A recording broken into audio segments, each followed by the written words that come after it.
Depois da morte de Josué, os israelitas perguntaram ao Senhor: Quem de nós será o primeiro a atacar os cananeus? O Senhor respondeu: Judá será o primeiro. Eu entreguei a terra em suas mãos. Então os homens de Judá disseram aos seus irmãos de Simeão: Venham conosco ao território que nos foi designado por sorteio e lutemos contra os cananeus.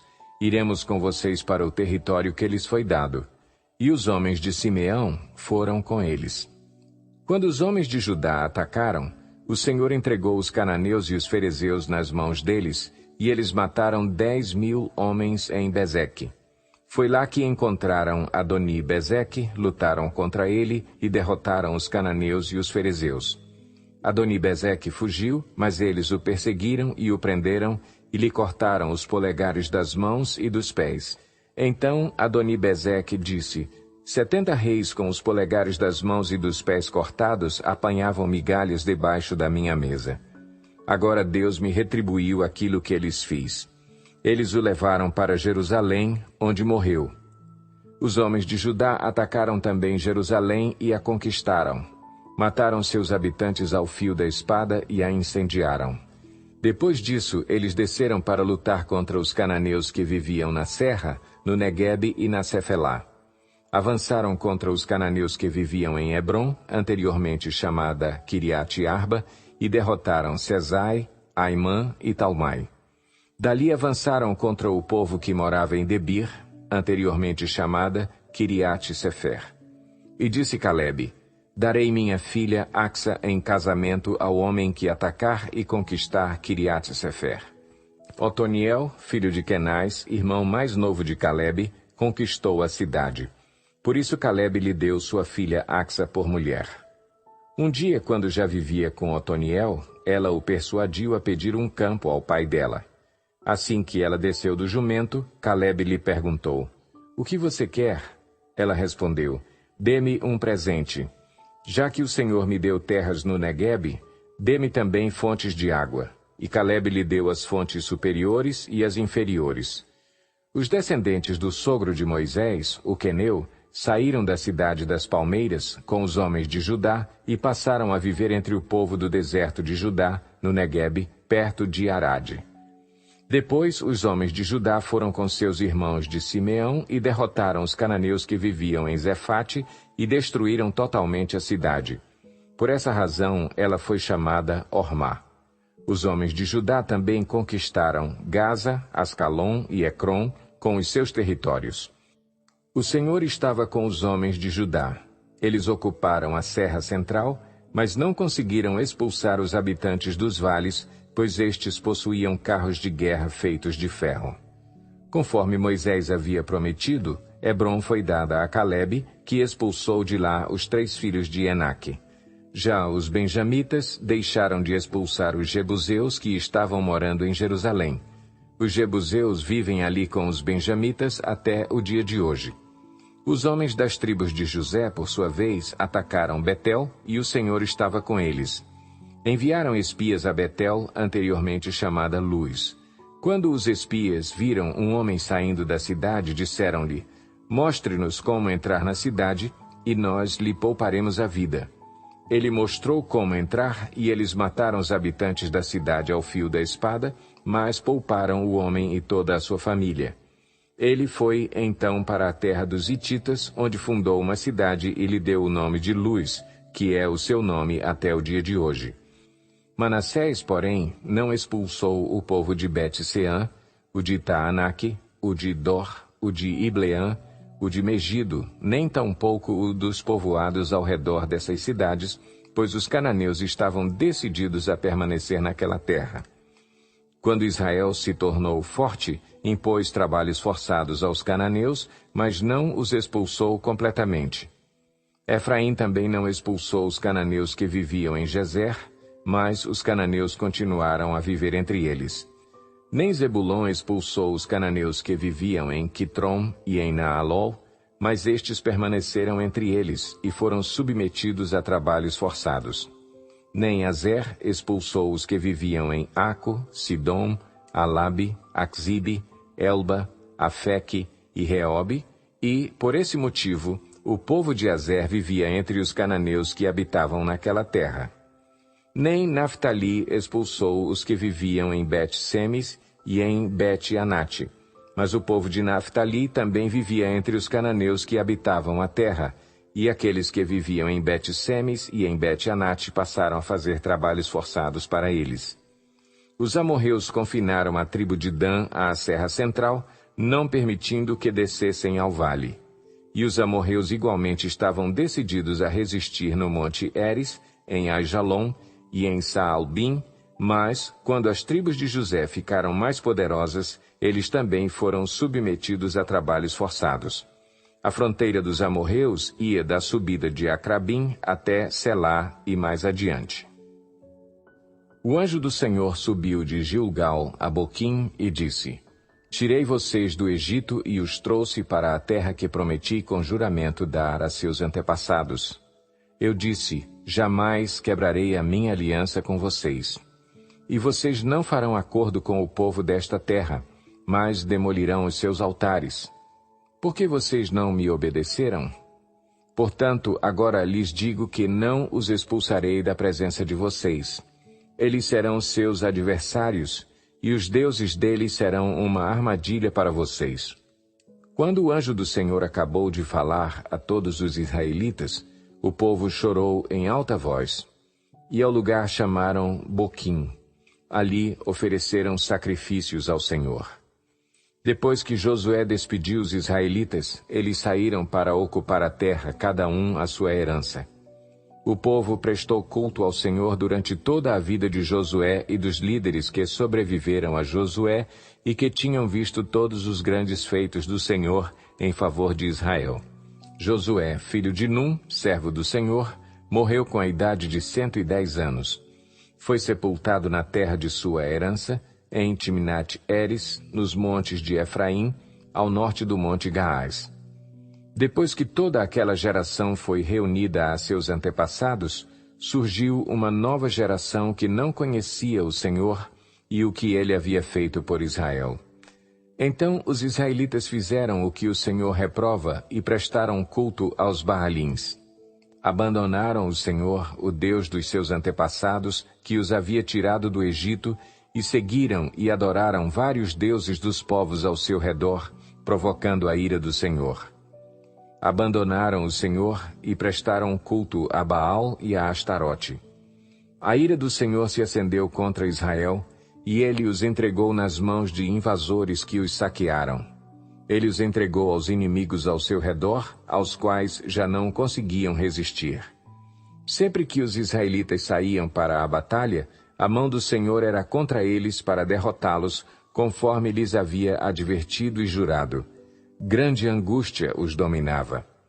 Então o Senhor levantou juízes que os libertaram das mãos daqueles que os atacavam. Mesmo assim, eles não quiseram ouvir os juízes, antes se prostituíram com outros deuses e os adoraram. Ao contrário dos seus antepassados, logo se desviaram do caminho pelo qual os seus antepassados tinham andado, o caminho da obediência aos mandamentos do Senhor. Sempre que o Senhor lhes levantava um juiz, ele estava com o juiz e os salvava das mãos de seus inimigos enquanto o juiz vivia. Pois o Senhor tinha misericórdia por causa dos gemidos deles diante daqueles que os oprimiam e os afligiam. Mas quando o juiz morria, o povo voltava a caminhos ainda piores do que os caminhos dos seus antepassados, seguindo outros deuses, prestando-lhes culto e adorando-os. Recusavam-se a abandonar suas práticas e seu caminho obstinado. Por isso a ira do Senhor acendeu-se contra Israel, e ele disse: Como este povo violou a aliança que fiz com os seus antepassados e não tem ouvido a minha voz, não expulsarei de diante dele nenhuma das nações que Josué deixou quando morreu. Eu as usarei para pôr Israel à prova e ver se guardará o caminho do Senhor e se andará nele como o fizeram os seus antepassados. O Senhor havia permitido que essas nações permanecessem, não as expulsou de imediato, e não as entregou nas mãos de Josué. São estas as nações que o Senhor deixou para pôr à prova todos os israelitas que não tinham visto nenhuma das guerras em Canaã, fez isso apenas para treinar na guerra os descendentes dos israelitas, pois não tinham tido experiência anterior de combate. Os 5 governantes dos filisteus, todos os cananeus, os sidônios e os heveus que viviam nos montes do Líbano, desde o monte Baal-Hermon até Lebo-Amate. Essas nações foram deixadas para que por elas os israelitas fossem postos à prova, se obedeceriam aos mandamentos que o Senhor dera aos seus antepassados por meio de Moisés. Os israelitas viviam entre os cananeus, os hititas, os amorreus, os ferezeus, os heveus e os jebuseus.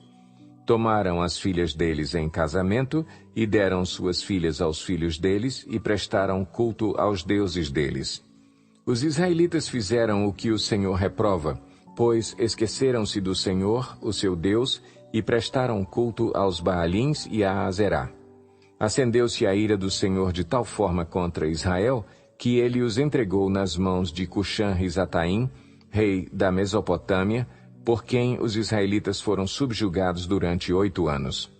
Mas, quando clamaram ao Senhor, ele lhes levantou um libertador, Otoniel, filho de Kenaz, o irmão mais novo de Calebe, que os libertou. O Espírito do Senhor veio sobre ele, de modo que liderou Israel e foi à guerra. O Senhor entregou Cuxã-Risataim, rei da Mesopotâmia, nas mãos de Otoniel, que prevaleceu contra ele. E a terra teve paz durante 40 anos, até a morte de Otoniel, filho de Kenaz.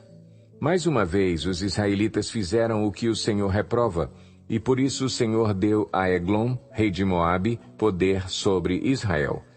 Conseguindo uma aliança com os amonitas e com os amalequitas, Eglon veio e derrotou Israel e conquistou a cidade das palmeiras. Os israelitas ficaram sob o domínio de Eglon, rei de Moabe, durante 18 anos. Novamente os israelitas clamaram ao Senhor, que lhes deu um libertador chamado Eude, homem canhoto, filho do benjamita Gera. Os israelitas o enviaram com o pagamento de tributos a Eglon, rei de Moabe. Eude havia feito uma espada de 2 gumes, de 45 centímetros de comprimento, e a tinha amarrado na coxa direita, debaixo da roupa. Ele entregou o tributo a Eglon, rei de Moabe, homem muito gordo. Em seguida, Eude mandou embora os carregadores. Junto aos ídolos que estão perto de Gilgal, ele voltou e disse: "Tenho uma mensagem secreta para ti, ó rei." O rei respondeu: "Calado." E todos os seus auxiliares saíram de sua presença. Eude aproximou-se do rei, que estava sentado sozinho na sala superior do palácio de verão, e repetiu: "Tenho uma mensagem de Deus para ti." Quando o rei se levantou do trono, Eude estendeu a mão esquerda, apanhou a espada de sua coxa direita e cravou-a na barriga do rei. Até o cabo penetrou com a lâmina, e, como não tirou a espada, a gordura se fechou sobre ela. Então Eude saiu para o pórtico, depois de fechar e trancar as portas da sala atrás de si. Depois que ele saiu, vieram os servos e encontraram trancadas as portas da sala superior e disseram: "Ele deve estar fazendo suas necessidades em seu cômodo privativo." Cansaram-se de esperar e, como ele não abria a porta da sala, pegaram a chave e a abriram. E lá estava o seu senhor, caído no chão, morto. Enquanto esperavam, Eude escapou. Passou pelos ídolos e fugiu para Seirá. Quando chegou, tocou a trombeta nos montes de Efraim, e os israelitas desceram dos montes com ele à sua frente. "Sigam-me", ordenou, "pois o Senhor entregou Moabe, o inimigo de vocês, em suas mãos." Eles o seguiram, tomaram posse do lugar de passagem do Jordão, que levava a Moabe, e não deixaram ninguém atravessar o rio. Naquela ocasião, mataram cerca de 10.000 moabitas, todos eles fortes e vigorosos, nem um só homem escapou. Naquele dia, Moabe foi subjugado por Israel, e a terra teve paz durante 80 anos. Depois de Eude veio Sangar, filho de Anate, que matou 600 filisteus com uma aguilhada de bois. Ele também libertou Israel. Depois da morte de Eude, mais uma vez os israelitas fizeram o que o Senhor reprova. Assim, o Senhor os entregou nas mãos de Jabim, rei de Canaã, que reinava em Azor. O comandante do seu exército era Sísera, que habitava em Arosete-Ragoim. Os israelitas clamaram ao Senhor, porque Jabim, que tinha 900 carros de ferro, os havia oprimido cruelmente durante 20 anos. Débora, uma profetisa, mulher de Lapidote, liderava Israel naquela época. Ela se sentava debaixo da tamareira de Débora, entre Ramá e Betel, nos montes de Efraim, e os israelitas a procuravam, para que ela decidisse as suas questões. Débora mandou chamar Baraque, filho de Abinoão, de Quedes, em Naftali, e lhe disse: O Senhor, o Deus de Israel, lhe ordena que reúna 10.000 homens de Naftali e Zebulon e vá ao monte Tabor. Ele fará que Sísera, o comandante do exército de Jabim, vá atacá-lo com seus carros de guerra e tropas, junto ao rio Quizon, e os entregará em suas mãos. Baraque disse a ela: Se você for comigo, irei. Mas se não for, não irei. Respondeu Débora: Está bem, irei com você. Mas saiba que, por causa do seu modo de agir, a honra não será sua, porque o Senhor entregará Sísera nas mãos de uma mulher. Então Débora foi a Quedes, com Baraque, onde ele convocou Zebulon e Naftali. 10.000 homens o seguiram, e Débora também foi com ele. Ora, o queneu Éber se havia separado dos outros queneus descendentes de Obabe, sogro de Moisés, e tinha armado sua tenda junto ao carvalho de Zaanim, perto de Quedes. Quando disseram a Sísera que Baraque, filho de Abinoão, tinha subido o monte Tabor, Sísera reuniu seus 900 carros de ferro e todos os seus soldados de Arosete-Ragoim ao rio Quizon. E Débora disse também a Baraque: Vá, este é o dia em que o Senhor entregou Sísera em suas mãos. O Senhor está indo à sua frente. Então Baraque desceu o monte Tabor, seguido por 10.000 homens. Diante do avanço de Baraque, o Senhor derrotou Sísera e todos os seus carros de guerra e o seu exército ao fio da espada. E Sísera desceu do seu carro e fugiu a pé. Baraque perseguiu os carros de guerra e o exército até Arosete-Ragoim. Todo o exército de Sísera caiu ao fio da espada, não sobrou um só homem.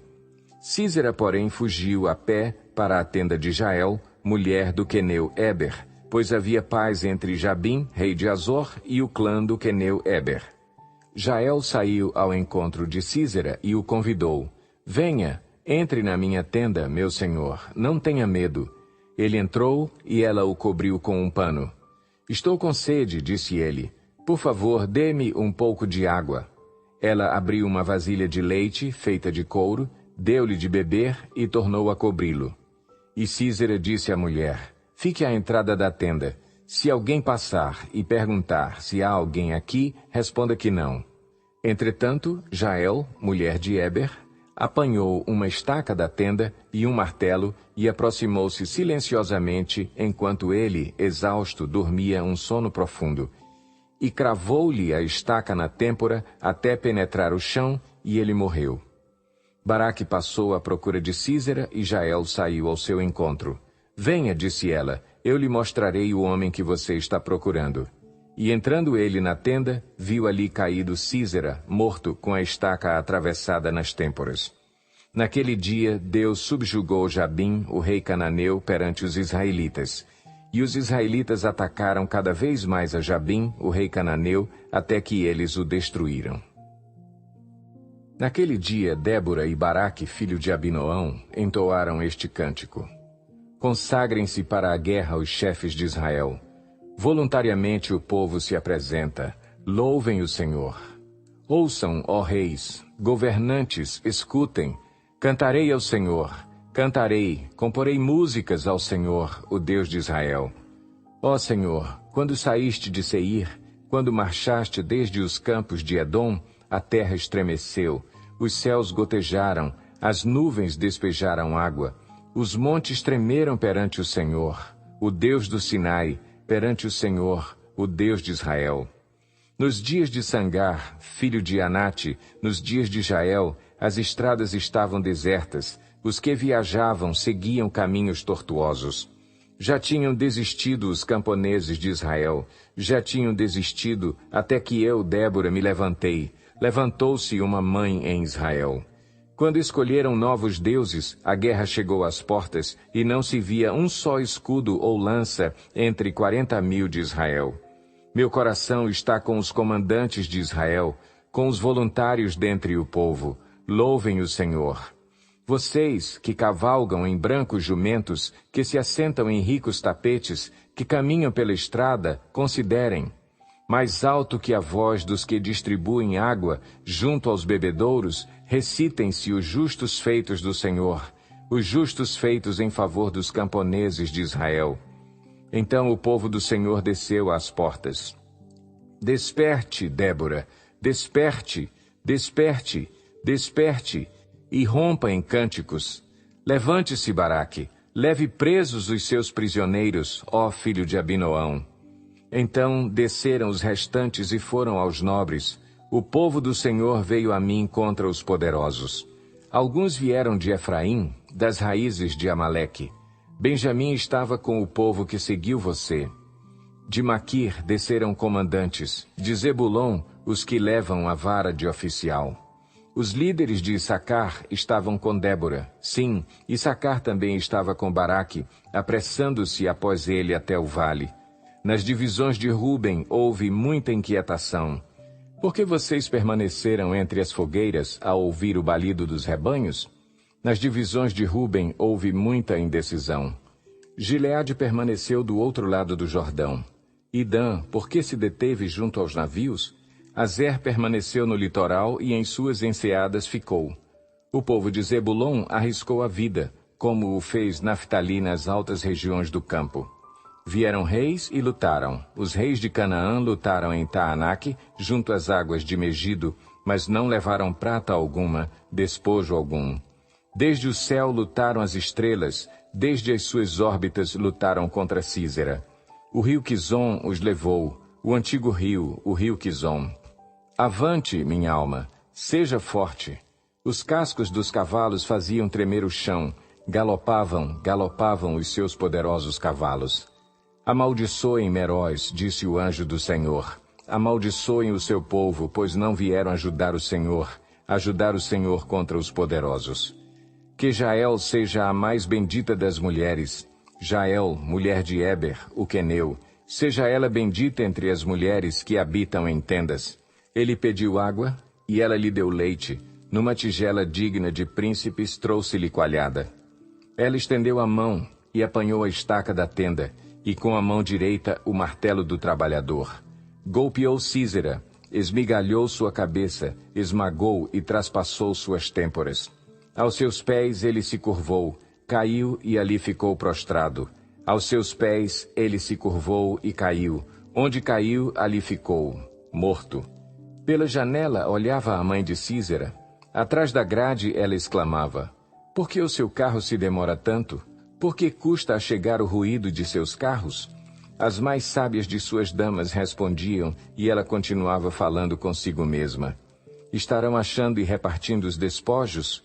1 ou 2 moças para cada homem, roupas coloridas como despojo para Císera, roupas coloridas e bordadas, tecidos bordados para o meu pescoço, tudo isso como despojo? Assim pereçam todos os teus inimigos, ó Senhor. Mas os que te amam sejam como o sol quando se levanta na sua força. E a terra teve paz durante 40 anos. De novo os israelitas fizeram o que o Senhor reprova, e durante 7 anos ele os entregou nas mãos dos midianitas. Os midianitas dominaram Israel, por isso os israelitas fizeram para si esconderijos nas montanhas, nas cavernas e nas fortalezas. Sempre que os israelitas faziam as suas plantações, os midianitas, os amalequitas e outros povos da região a leste deles as invadiam. Acampavam na terra e destruíam as plantações ao longo de todo o caminho, até Gaza, e não deixavam nada vivo em Israel, nem ovelhas, nem gado, nem jumentos. Eles subiam trazendo os seus animais e suas tendas, e vinham como enxames de gafanhotos. Era impossível contar os homens e os seus camelos. Invadiam a terra para devastá-la. Por causa de Midian, Israel empobreceu tanto que os israelitas clamaram por socorro ao Senhor. Quando os israelitas clamaram ao Senhor por causa de Midian, ele lhes enviou um profeta que disse: Assim diz o Senhor, o Deus de Israel: Tirei vocês do Egito, da terra da escravidão. Eu os livrei do poder do Egito e das mãos de todos os seus opressores. Expulsei-os e dei a vocês a terra deles.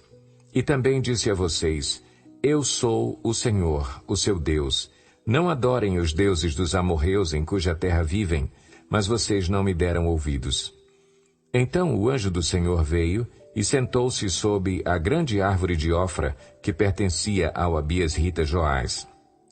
Gideão, filho de Joás, estava malhando o trigo num tanque de prensar uvas, para escondê-lo dos midianitas. Então o anjo do Senhor apareceu a Gideão e lhe disse: O Senhor está com você, poderoso guerreiro. Ah, Senhor, Gideão respondeu, se o Senhor está conosco, por que aconteceu tudo isso? Onde estão todas as suas maravilhas que os nossos pais nos contam quando dizem: Não foi o Senhor que nos tirou do Egito? Mas agora o Senhor nos abandonou e nos entregou nas mãos de Midian. O Senhor se voltou para ele e disse: Com a força que você tem, vá libertar Israel das mãos de Midian. Não sou eu quem o está enviando? Ah, Senhor, respondeu Gideão, como posso libertar Israel? Meu clã é o menos importante de Manassés e eu sou o menor da minha família. Eu estarei com você, respondeu o Senhor, e você derrotará todos os midianitas como se fossem um só homem. E Gideão prosseguiu: Se de fato posso contar com o teu favor, dá-me um sinal de que és tu que estás falando comigo.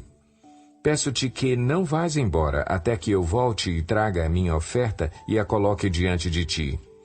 E o Senhor respondeu: Esperarei até você voltar. Gideão foi para casa, preparou um cabrito e com uma arroba de farinha fez pães sem fermento.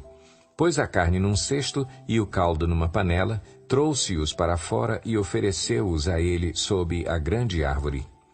E o anjo de Deus lhe disse: Apanhe a carne e os pães sem fermento, ponha-os sobre esta rocha e derrame o caldo. Gideão assim o fez. Com a ponta do cajado que estava em sua mão, o anjo do Senhor tocou a carne e os pães sem fermento. Fogo subiu da rocha, consumindo a carne e os pães. E o anjo do Senhor desapareceu.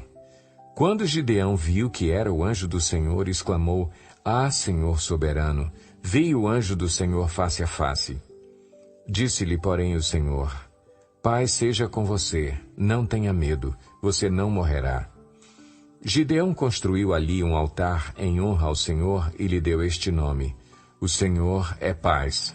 Até hoje o altar está em Ofra dos abiesritas. Naquela mesma noite o Senhor lhe disse: Separe o segundo novilho do rebanho de seu pai, aquele de 7 anos de idade. Despedace o altar de Baal que pertence a seu pai e corte o poste sagrado de Azerá que está ao lado do altar. Depois, faça um altar para o Senhor, o seu Deus, no topo desta elevação. Ofereça o segundo novilho em holocausto com a madeira do poste sagrado que você irá cortar. Assim Gideão chamou 10 dos seus servos e fez como o Senhor lhe ordenara. Mas, com medo da sua família e dos homens da cidade, fez tudo de noite e não durante o dia. De manhã, quando os homens da cidade se levantaram, lá estava demolido o altar de Baal, com o poste sagrado ao seu lado, cortado, e com o segundo novilho sacrificado no altar recém-construído. Perguntaram uns aos outros: Quem fez isso? Depois de investigar, concluíram: Foi Gideão, filho de Joás.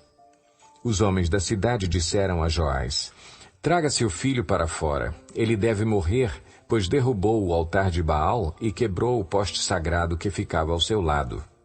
Joás, porém, respondeu à multidão hostil que o cercava: Vocês vão defender a causa de Baal?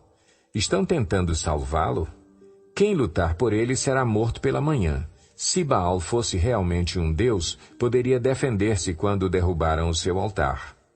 Por isso, naquele dia, chamaram Gideão de Jerubaal, dizendo: Que Baal dispute com ele, pois derrubou o seu altar. Nesse meio tempo, todos os midianitas, amalequitas e outros povos que vinham do leste uniram os seus exércitos, atravessaram o Jordão e acamparam no vale de Jezreel. Então o Espírito do Senhor apoderou-se de Gideão, e ele, com toque de trombeta, convocou os abiesritas para segui-lo. Enviou mensageiros a todo o Manassés, chamando-o às armas, e também a Azer, a Zebulon e a Naftali, que também subiram ao seu encontro.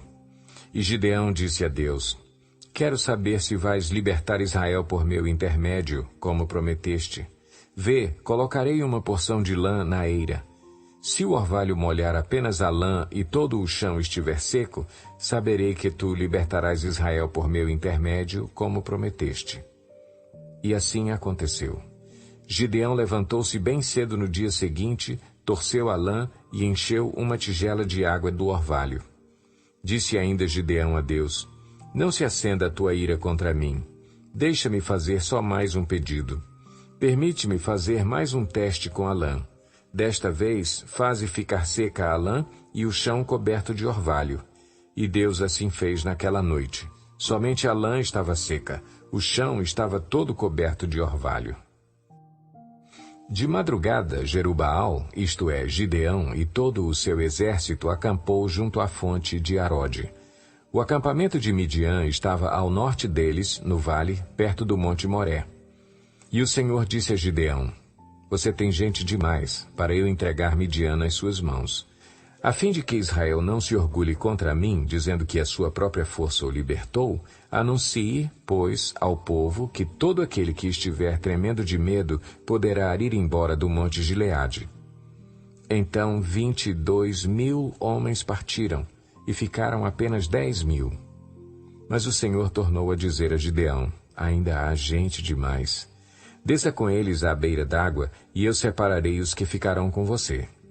Se eu disser, este irá com você, ele irá. Mas se eu disser, este não irá com você, ele não irá.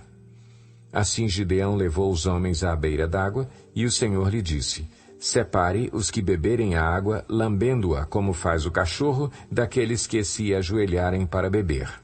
O número dos que lamberam a água, levando-a com as mãos à boca, foi de 300 homens. Todos os demais se ajoelharam para beber. O Senhor disse a Gideão: Com os 300 homens que lamberam a água, livrarei vocês e entregarei os midianitas nas suas mãos. Mande para casa todos os outros homens.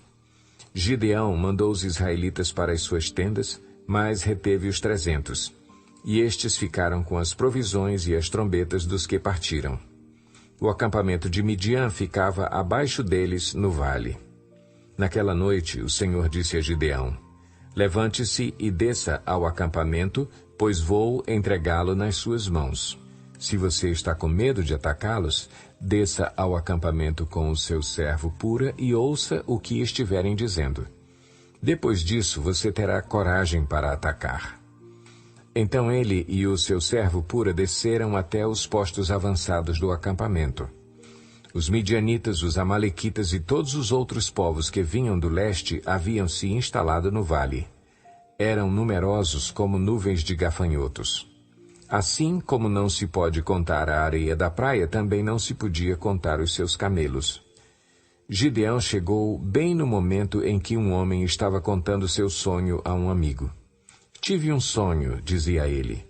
Um pão de cevada vinha rolando dentro do acampamento midianita e atingiu a tenda com tanta força que ela tombou e se desmontou. Seu amigo respondeu: Não pode ser outra coisa senão a espada de Gideão, filho de Joás, o israelita. Deus entregou os midianitas e todo o acampamento nas mãos dele. Quando Gideão ouviu o sonho e a sua interpretação, adorou a Deus. Voltou para o acampamento de Israel e gritou: Levantem-se! O Senhor entregou o acampamento midianita nas mãos de vocês. Dividiu os 300 homens em 3 companhias e pôs nas mãos de todos eles trombetas e jarros vazios com tochas dentro. E ele lhes disse: Observem-me, façam o que eu fizer. Quando eu chegar à extremidade do acampamento, façam o que eu fizer. Quando eu e os que estiverem comigo tocarmos as nossas trombetas ao redor do acampamento, toquem as suas e gritem: pelo Senhor e por Gideão. Gideão e os 100 homens que o acompanhavam chegaram aos postos avançados do acampamento pouco depois da meia-noite, assim que foram trocadas as sentinelas. Então tocaram as suas trombetas e quebraram os jarros que tinham nas mãos. As 3 companhias tocaram as trombetas e despedaçaram os jarros, empunhando as tochas com a mão esquerda e as trombetas com a direita, gritaram: "À espada, pelo Senhor e por Gideão." Cada homem mantinha a sua posição em torno do acampamento e todos os midianitas fugiam, correndo e gritando.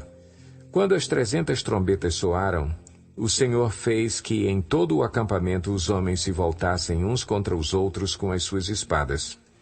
Mas muitos fugiram para Bet-sita, na direção de Zererá, até a fronteira de Abel-meolá, perto de Tabate.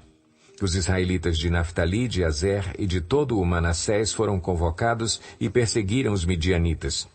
Gideão enviou mensageiros a todos os montes de Efraim, dizendo: "Desçam para atacar os midianitas e cerquem as águas do Jordão à frente deles até Bet-bara." Foram, pois, convocados todos os homens de Efraim, e eles ocuparam as águas do Jordão até Bet-bara. Eles prenderam 2 líderes midianitas, Oreb e Zeebe. Mataram Oreb na rocha de Oreb e Zeebe no tanque de prensar uvas de Zeebe. E, depois de perseguir os midianitas, trouxeram a cabeça de Oreb e a de Zeebe a Gideão, que estava do outro lado do Jordão. Os efraimitas perguntaram, então, a Gideão: "Por que você nos tratou dessa forma? Por que não nos chamou quando foi lutar contra Midian?" E o criticaram duramente.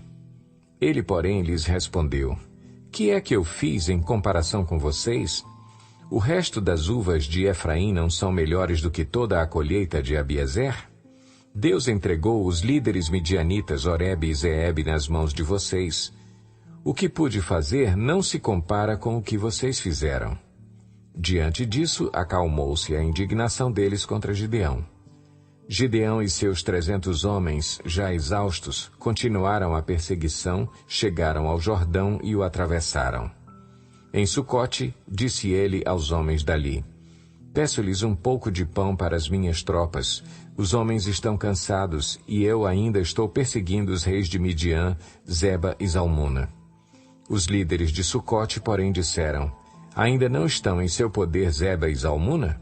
Por que deveríamos dar pão às suas tropas?" "É assim?" replicou Gideão. "Quando o Senhor entregar Zeba e Zalmuna em minhas mãos, rasgarei a carne de vocês com espinhos e espinheiros do deserto." Dali subiu a Peniel e fez o mesmo pedido aos homens de Peniel, mas eles responderam como os de Sucote.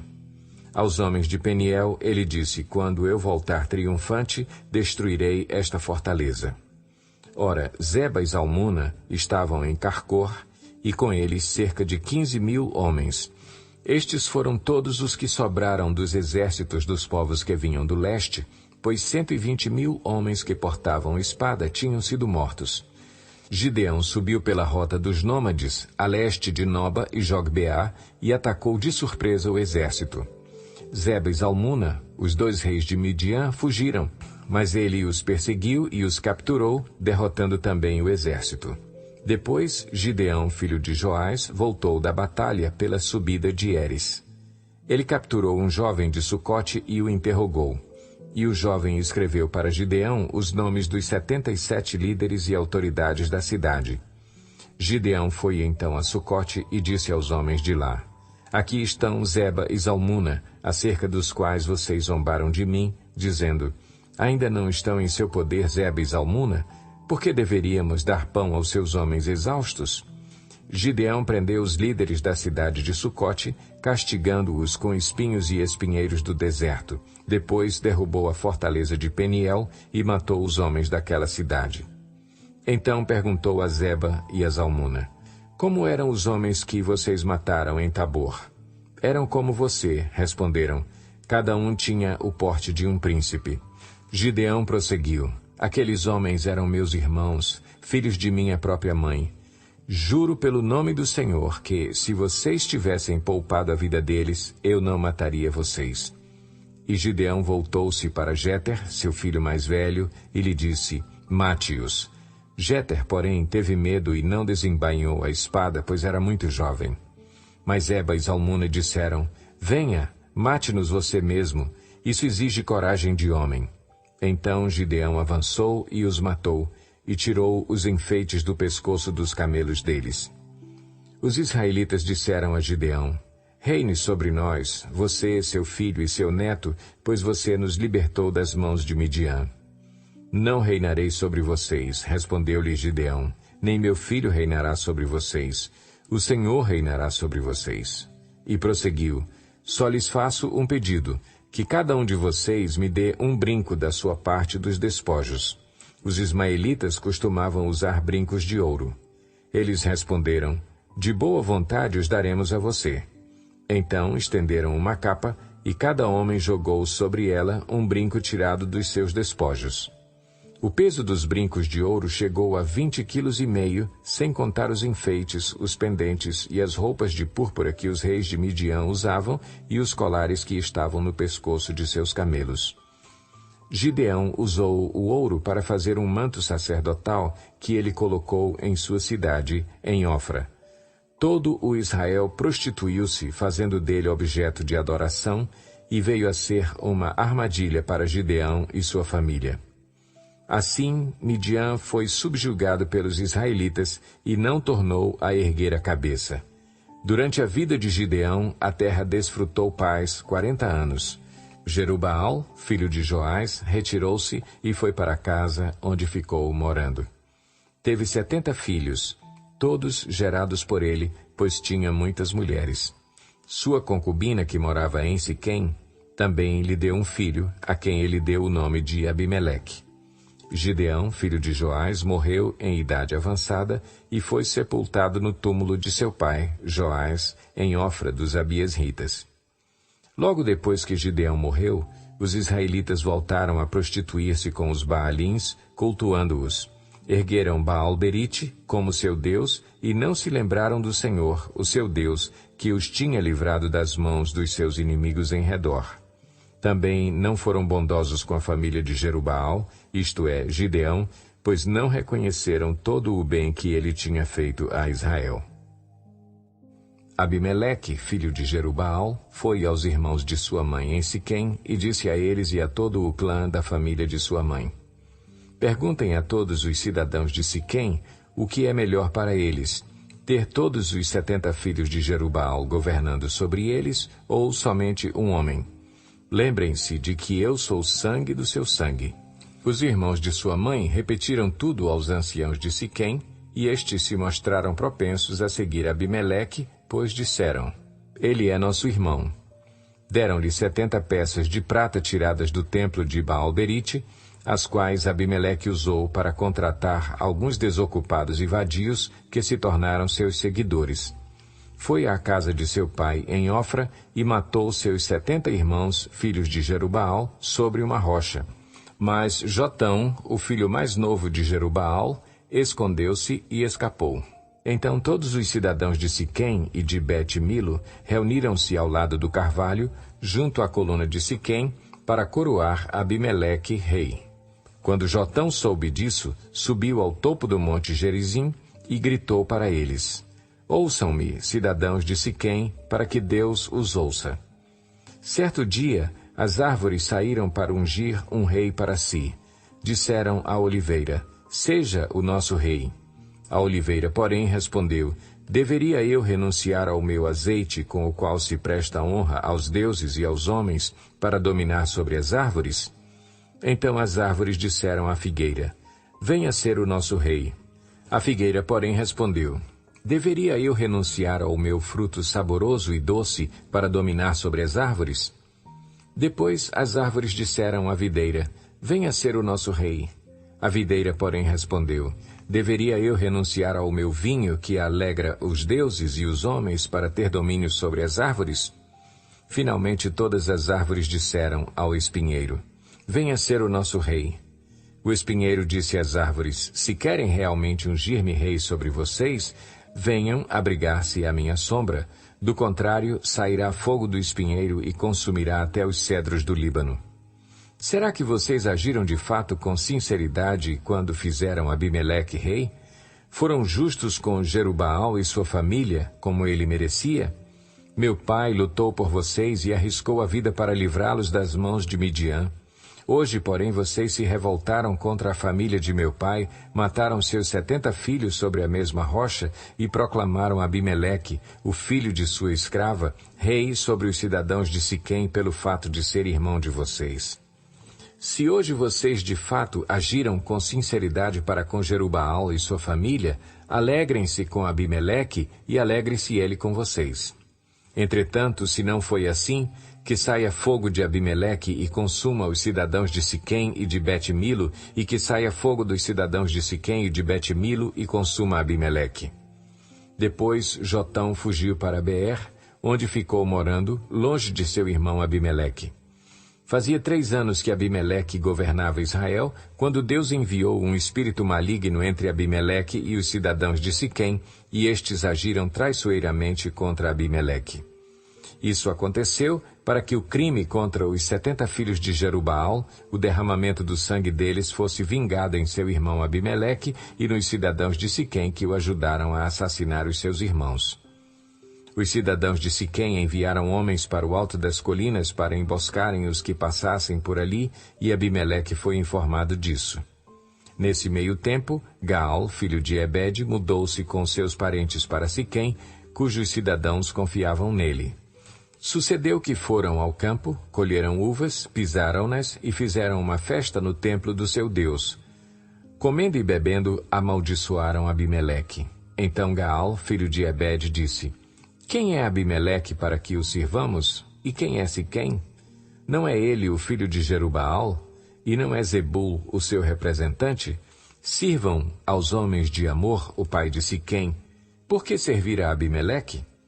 Ah, se eu tivesse esse povo sob o meu comando, eu me livraria de Abimeleque e lhe diria: mobilize o seu exército e venha. Quando Zebul, o governante da cidade, ouviu o que dizia Gaal, filho de Ebed, ficou indignado. Secretamente enviou mensageiros a Abimeleque, dizendo: Gaal, filho de Ebed, e seus parentes vieram a Siquém e estão agitando a cidade contra você. Venha de noite você e seus homens e fiquem à espera no campo. De manhã, ao nascer do sol, avance contra a cidade. Quando Gaal e sua tropa atacarem, faça com eles o que achar melhor.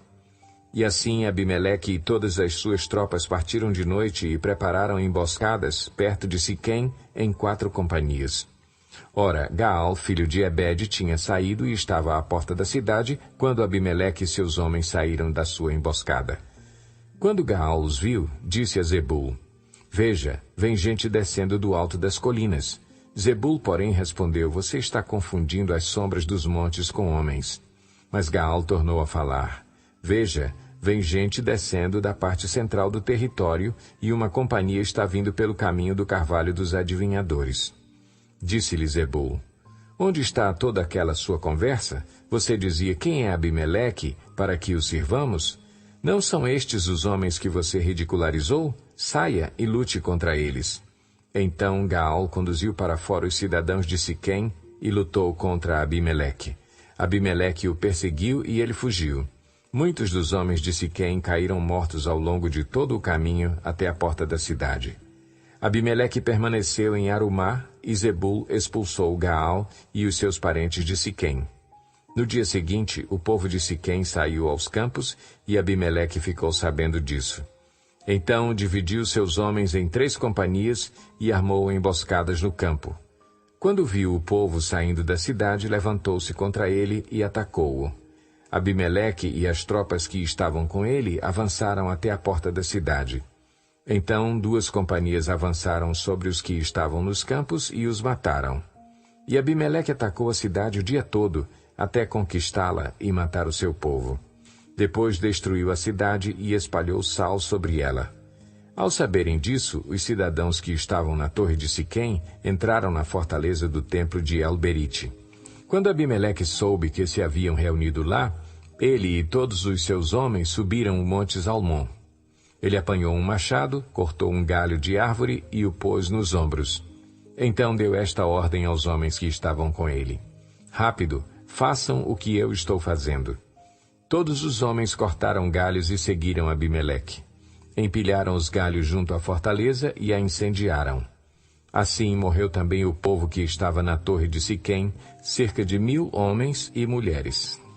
A seguir, Abimeleque foi a Tebes, sitiou-a e conquistou-a.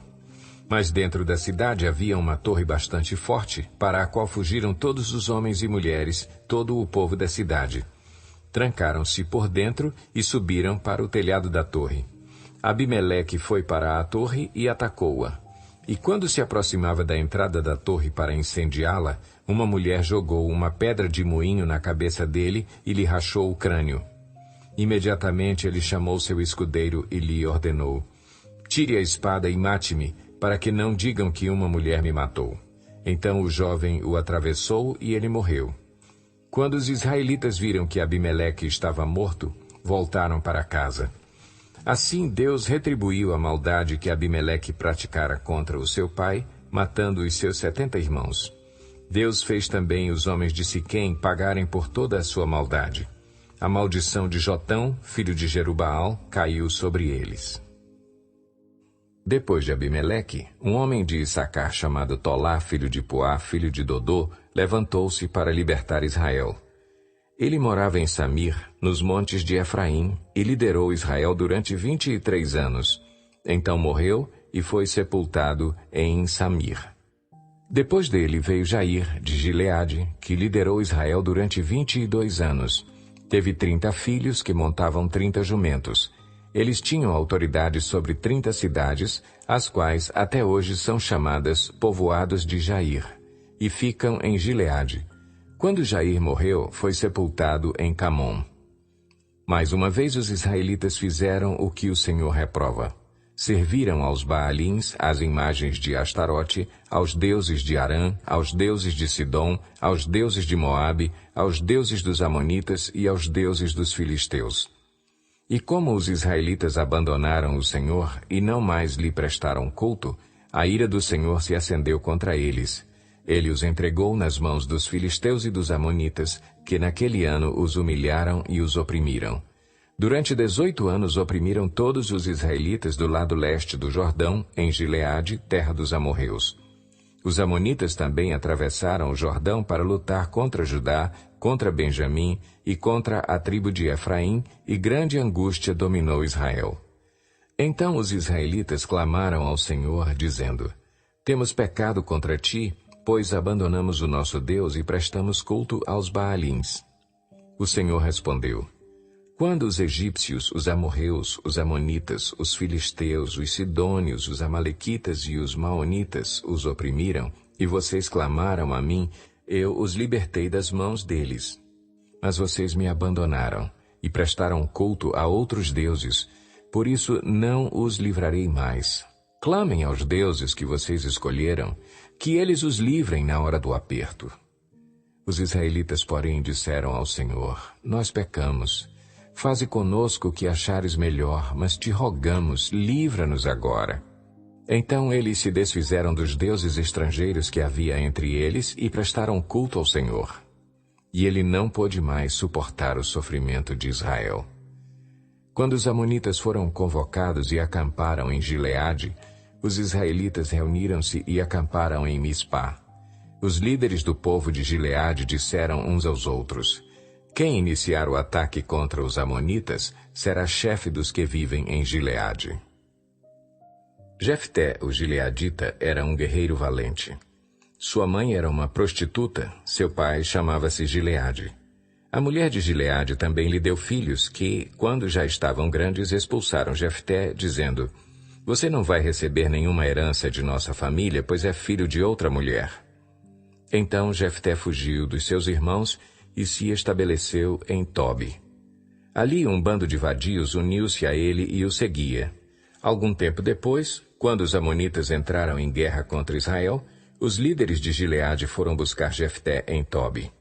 "Venha", disseram, "seja nosso comandante para que possamos combater os amonitas." Disse-lhe Jefté: "Vocês não me odiavam e não me expulsaram da casa de meu pai? Por que me procuram agora quando estão em dificuldades?"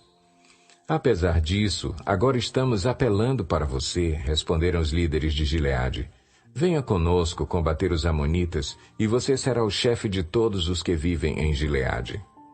Jefté respondeu, se vocês me levarem de volta para combater os amonitas e o Senhor os entregar a mim, serei o chefe de vocês? Os líderes de Gileade responderam, o Senhor é nossa testemunha, faremos conforme você diz. Assim Jefté foi com os líderes de Gileade, e o povo o fez chefe e comandante sobre todos. E ele repetiu perante o Senhor, em Mispá, todas as palavras que tinha dito. Jefté enviou mensageiros ao rei amonita com a seguinte pergunta: que é que tens contra nós para teres atacado a nossa terra? O rei dos amonitas respondeu aos mensageiros de Jefté: quando Israel veio do Egito, tomou as minhas terras, desde o Arnon até o Jaboque e até o Jordão. Agora devolvam-me essas terras pacificamente.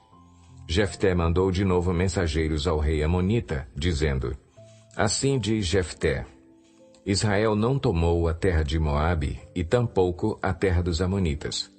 Quando veio do Egito, Israel foi pelo deserto até o Mar Vermelho e daí para Cádiz. Então Israel enviou mensageiros ao rei de Edom, dizendo, deixa-nos atravessar a tua terra. Mas o rei de Edom não quis ouvi-lo. Enviou o mesmo pedido ao rei de Moabe, e ele também não consentiu. Assim, Israel permaneceu em Cádiz. Em seguida, os israelitas viajaram pelo deserto e contornaram Edom e Moabe. Passaram a leste de Moabe e acamparam do outro lado do Arnon. Não entraram no território de Moabe, pois o Arnon era a sua fronteira.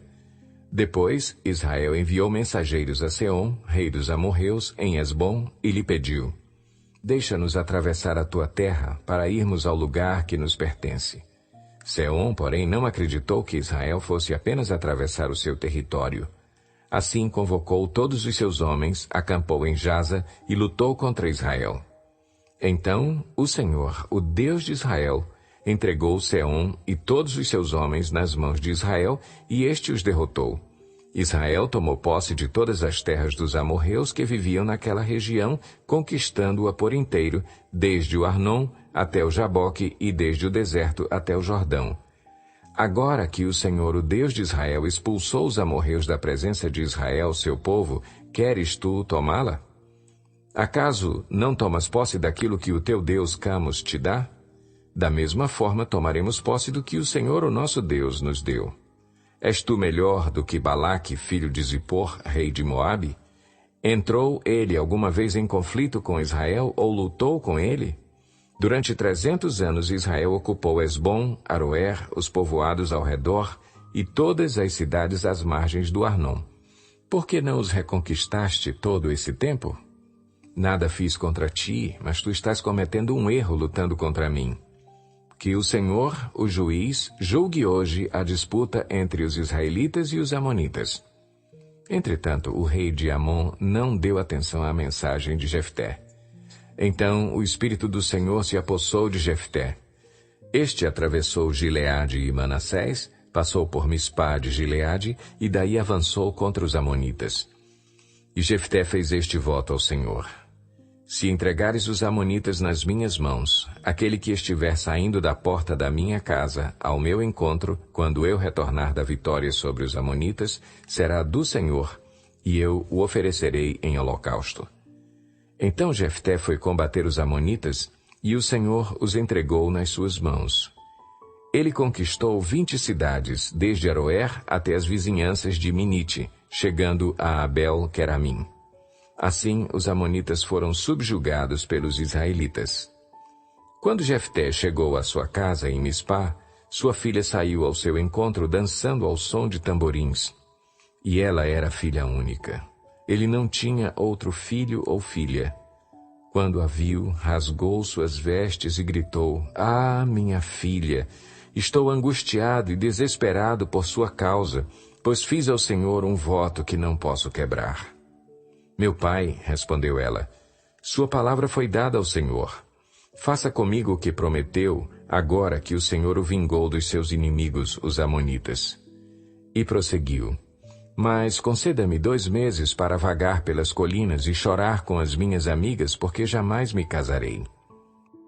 Vá, disse ele, e deixou que ela fosse por 2 meses. Ela e suas amigas foram para as colinas e choraram, porque ela jamais se casaria. Passados os 2 meses, ela voltou a seu pai, e ele fez com ela o que tinha prometido no voto. Assim, ela nunca deixou de ser virgem.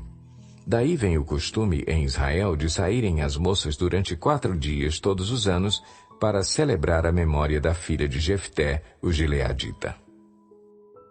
Os homens de Efraim foram convocados para a batalha.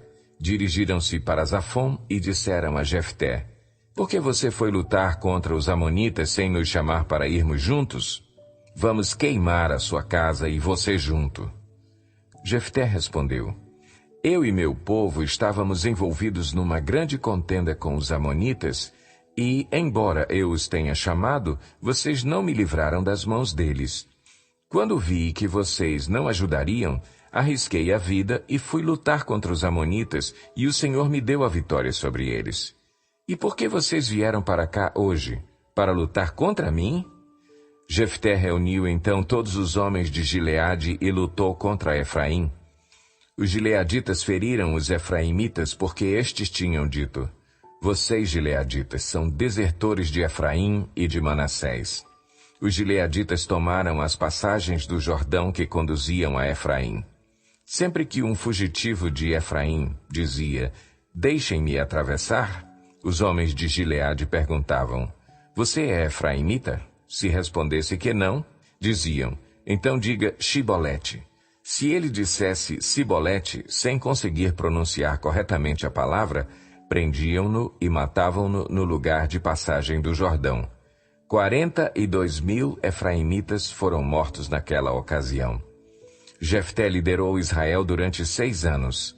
Então, o gileadita Jefté morreu e foi sepultado numa cidade de Gileade. Depois de Jefté, Ibsã de Belém liderou Israel. Teve 30 filhos e 30 filhas.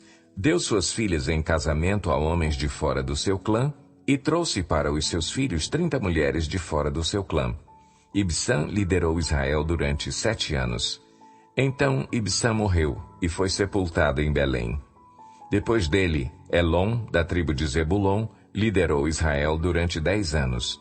Elon morreu e foi sepultado em Aijalon, na terra de Zebulon. Depois dele, Abdom, filho de Hilel, de Piratom, liderou Israel. Teve 40 filhos e 30 netos que montavam 70 jumentos. Abdom liderou Israel durante 8 anos. Então Abdom, filho de Hilel, morreu e foi sepultado em Piratom, na terra de Efraim, na serra dos Amalequitas. Os israelitas voltaram a fazer o que o Senhor reprova, e por isso o Senhor os entregou nas mãos dos filisteus durante 40 anos. Certo homem de Zorá, chamado Manoá, do clã da tribo de Dan, tinha mulher estéril. Certo dia, o anjo do Senhor apareceu a ela e lhe disse: Você é estéril, não tem filhos, mas engravidará e dará à luz um filho. Todavia, tenha cuidado. Não beba vinho nem outra bebida fermentada, e não coma nada impuro, e não se passará navalha na cabeça do filho que você vai ter, porque o menino será nazireu, consagrado a Deus desde o nascimento.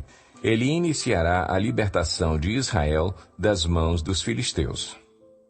Então a mulher foi contar tudo ao seu marido. Um homem de Deus veio falar comigo.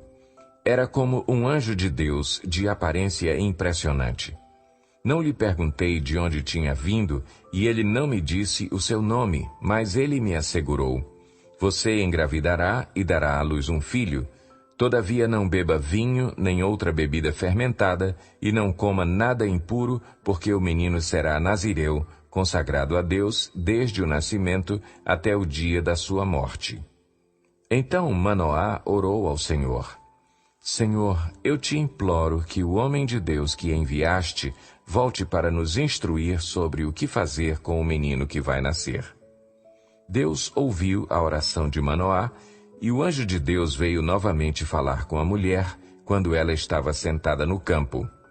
Manoá, seu marido, não estava com ela. Mas ela foi correndo contar ao marido: o homem que me apareceu outro dia está aqui. Manoá levantou-se e seguiu a mulher. Quando se aproximou do homem, perguntou: foste tu que falaste com a minha mulher? Sim, disse ele.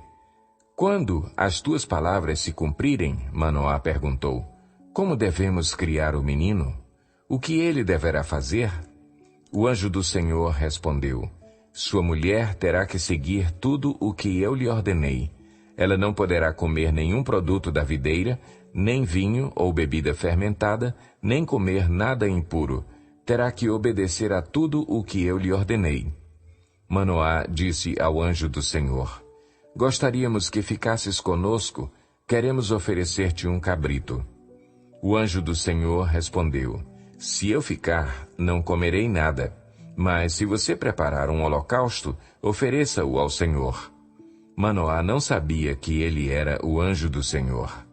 Então Manoá perguntou ao anjo do Senhor: qual é o teu nome, para que te prestemos homenagem quando se cumprir a tua palavra?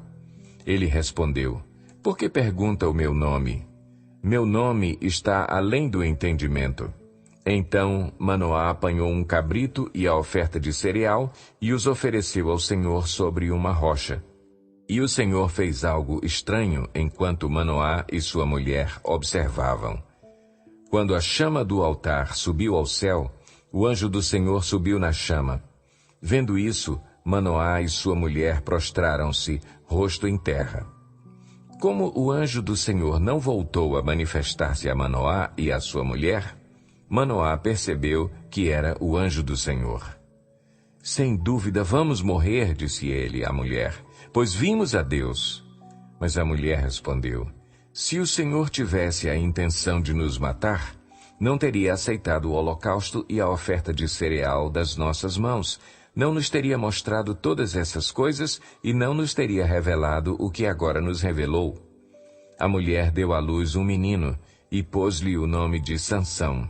Ele cresceu e o Senhor o abençoou, e o Espírito do Senhor começou a agir nele quando ele se achava em Maané-Dan, entre Zorá e Estaol. Sansão desceu a Tímna e viu ali uma mulher do povo filisteu. Quando voltou para casa, disse a seu pai e a sua mãe: vi uma mulher filisteia em Tímna. Consigam essa mulher para ser minha esposa. Seu pai e sua mãe lhe perguntaram: será que não há mulher entre os seus parentes ou entre todo o seu povo? Você tem que ir aos filisteus incircuncisos para conseguir esposa? Sansão, porém, disse ao pai: consiga-a para mim, é ela que me agrada. Seus pais não sabiam que isso vinha do Senhor, que buscava ocasião contra os filisteus, pois naquela época eles dominavam Israel. Sansão foi para Tímna com seu pai e sua mãe. Quando se aproximavam das vinhas de Tímna, de repente um leão forte veio rugindo na direção dele. O Espírito do Senhor apossou-se de Sansão, e ele, sem nada nas mãos, rasgou o leão como se fosse um cabrito. Mas não contou nem ao pai nem à mãe o que fizera. Então foi conversar com a mulher de quem gostava. Algum tempo depois, quando voltou para casar-se com ela, Sansão saiu do caminho para olhar o cadáver do leão, e nele havia um enxame de abelhas e mel. Tirou o mel com as mãos e o foi comendo pelo caminho. Quando voltou aos seus pais, repartiu com eles o mel, e eles também comeram, mas não lhes contou que tinha tirado o mel do cadáver do leão. Seu pai desceu à casa da mulher, e Sansão deu ali uma festa, como era costume dos noivos. Quando ele chegou, trouxeram-lhe 30 rapazes para o acompanharem na festa. Vou propor-lhes um enigma, disse-lhe Sansão. Se vocês puderem dar-me a resposta certa durante os 7 dias da festa, então eu lhes darei 30 vestes de linho e 30 mudas de roupas. Se não conseguirem dar-me a resposta, vocês me darão 30 vestes de linho e 30 mudas de roupas. Proponha-nos o seu enigma, disseram. Vamos ouvi-lo. Disse ele então: do que come, saiu comida. Do que é forte, saiu doçura. Durante 3 dias, eles não conseguiram dar a resposta. No 4º dia, disseram à mulher de Sansão: convença o seu marido a explicar o enigma. Caso contrário, poremos fogo em você e na família de seu pai, e vocês morrerão. Você nos convidou para nos roubar? Então a mulher de Sansão implorou-lhe aos prantos: você me odeia, você não me ama. Você deu ao meu povo um enigma, mas não me contou a resposta. Nem a meu pai, nem a minha mãe expliquei o enigma, respondeu ele. Por que deveria explicá-lo a você? Ela chorou durante o restante da semana da festa. Por fim, no 7º dia, ele lhe contou, pois ela continuava a perturbá-lo. Ela, por sua vez, revelou o enigma ao seu povo. Antes do pôr do sol do 7º dia, os homens da cidade vieram lhe dizer: o que é mais doce do que o mel? O que é mais forte do que o leão? Sansão lhes disse: se vocês não tivessem arado com a minha novilha, não teriam solucionado o meu enigma. Então o Espírito do Senhor apossou-se de Sansão.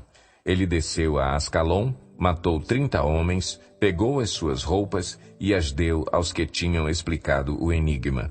Depois, enfurecido, foi para a casa do seu pai. E a mulher de Sansão foi dada ao amigo que tinha sido o acompanhante dele no casamento. Algum tempo depois, na época da colheita do trigo, Sansão foi visitar a sua mulher e levou-lhe um cabrito.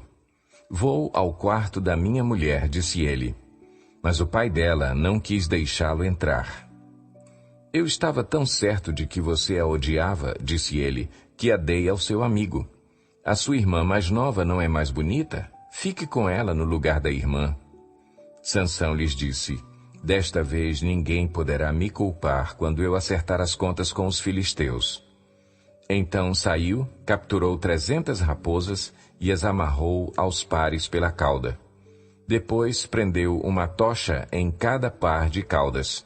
Acendeu as tochas e soltou as raposas no meio das plantações dos filisteus. Assim ele queimou os feixes, o cereal que iam colher, e também as vinhas e os olivais. Os filisteus perguntaram: quem fez isso? Responderam-lhes: foi Sansão, o genro do Timinita, porque a sua mulher foi dada ao seu amigo. Então os filisteus foram e queimaram a mulher e seu pai. Sansão lhes disse: já que fizeram isso, não sossegarei enquanto não me vingar de vocês. Ele os atacou sem dó nem piedade e fez terrível matança. Depois desceu e ficou numa caverna da rocha de Etã. Os filisteus foram para Judá e lá acamparam, espalhando-se pelas proximidades de Leí. Os homens de Judá perguntaram: por que vocês vieram lutar contra nós? Eles responderam: queremos levar Sansão amarrado para tratá-lo como ele nos tratou. 3.000 homens de Judá desceram então à caverna da rocha de Etã e disseram a Sansão: você não sabe que os filisteus dominam sobre nós? Você viu o que nos fez? Ele respondeu: fiz a eles apenas o que eles me fizeram. Disseram-lhe: viemos amarrá-lo para entregá-lo aos filisteus. Sansão disse: jurem-me que vocês mesmos não me matarão. Certamente que não, responderam. Somente vamos amarrá-lo e entregá-lo nas mãos deles. Não o mataremos. E o prenderam com 2 cordas novas e o fizeram sair da rocha. Quando ia chegando a Leí, os filisteus foram ao encontro dele aos gritos. Mas o Espírito do Senhor apossou-se dele. As cordas em seus braços se tornaram como fibra de linho queimada, e os laços caíram das suas mãos. Encontrando a carcaça de um jumento, pegou a queixada e com ela matou 1.000 homens. Disse ele então: com uma queixada de jumento fiz deles montões, com uma queixada de jumento matei 1.000 homens.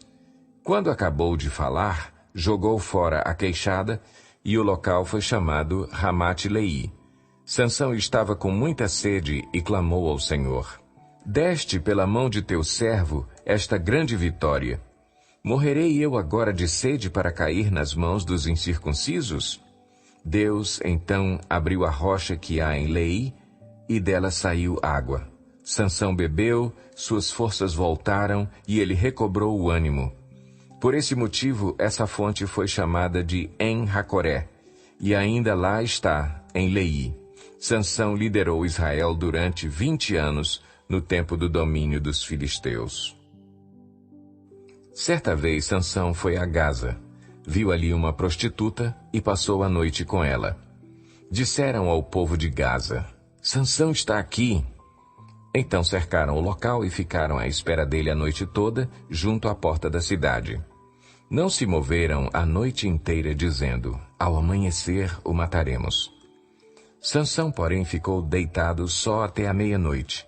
Levantou-se, agarrou firme a porta da cidade com os 2 batentes e os arrancou com tranca e tudo. Pôs tudo nos ombros e o levou ao topo da colina que fica defronte de Hebrom. Depois dessas coisas, ele se apaixonou por uma mulher do vale de Soreque, chamada Dalila. Os líderes dos filisteus foram dizer a ela: veja se você consegue induzi-lo a mostrar-lhe o segredo da sua grande força e como poderemos dominá-lo para que o amarremos e o subjuguemos. Cada um de nós dará a você 13 quilos de prata. Disse, pois, Dalila a Sansão: conte-me, por favor, de onde vem a sua grande força e como você pode ser amarrado e subjugado. Respondeu-lhe Sansão: se alguém me amarrar com 7 tiras de couro ainda úmidas, ficarei tão fraco quanto qualquer outro homem. Então os líderes dos filisteus trouxeram a ela 7 tiras de couro ainda úmidas, e Dalila o amarrou com elas. Tendo homens escondido no quarto, ela o chamou: Sansão, os filisteus o estão atacando. Mas ele arrebentou as tiras de couro como se fossem um fio de estopa posto perto do fogo. Assim não se descobriu de onde vinha a sua força. Disse Dalila a Sansão: você me fez de boba, mentiu para mim. Agora conte-me, por favor, como você pode ser amarrado. Ele disse: se me amarrarem firmemente com cordas que nunca tenham sido usadas, ficarei tão fraco quanto qualquer outro homem. Dalila o amarrou com cordas novas. Depois, tendo homens escondidos no quarto, ela o chamou: Sansão, os filisteus o estão atacando. Mas ele arrebentou as cordas de seus braços como se fossem uma linha. Disse Dalila a Sansão: até agora você me fez de boba e mentiu para mim. Diga-me, como pode ser amarrado? Ele respondeu: se você tecer num pano as 7 tranças da minha cabeça e o prender com uma lançadeira, ficarei tão fraco quanto qualquer outro homem. Assim, enquanto ele dormia, Dalila teceu as 7 tranças da sua cabeça num pano e o prendeu com a lançadeira. Novamente ela o chamou: Sansão, os filisteus o estão atacando? Ele despertou do sono e arrancou a lançadeira e o tear com os fios. Então ela lhe disse: como você pode dizer que me ama, se não confia em mim? Esta é a 3ª vez que você me fez de boba e não contou o segredo da sua grande força. Importunando-o o tempo todo, ela o cansava dia após dia, ficando ele a ponto de morrer. Por isso ele lhe contou o segredo. Jamais se passou navalha em minha cabeça, disse ele, pois sou nazireu desde o ventre materno. Se fosse rapado o cabelo da minha cabeça, a minha força se afastaria de mim e eu ficaria tão fraco quanto qualquer outro homem. Quando Dalila viu que Sansão lhe tinha contado todo o segredo, enviou esta mensagem aos líderes dos filisteus: subam mais esta vez, pois ele me contou todo o segredo. Os líderes dos filisteus voltaram a ela, levando a prata. Fazendo-o dormir no seu colo, ela chamou um homem para cortar as 7 tranças do cabelo dele, e assim começou a subjugá-lo, e a sua força o deixou. Então ela chamou: Sansão, os filisteus o estão atacando. Ele acordou do sono e pensou: sairei como antes e me livrarei. Mas não sabia que o Senhor o tinha deixado. Os filisteus o prenderam, furaram os seus olhos e o levaram para Gaza. Prenderam-no com algemas de bronze e o puseram a girar um moinho na prisão. Mas, logo, o cabelo da sua cabeça começou a crescer de novo. Os líderes dos filisteus se reuniram para oferecer um grande sacrifício a seu deus Dagom e para festejar. Comemorando sua vitória, diziam: "O nosso Deus entregou o nosso inimigo Sansão em nossas mãos." Quando o povo o viu, louvou o seu Deus. "O nosso Deus nos entregou o nosso inimigo, o devastador da nossa terra, aquele que multiplicava os nossos mortos." Com o coração cheio de alegria, gritaram: "Tragam-nos Sansão para nos divertir." E mandaram trazer Sansão da prisão, e ele os divertia.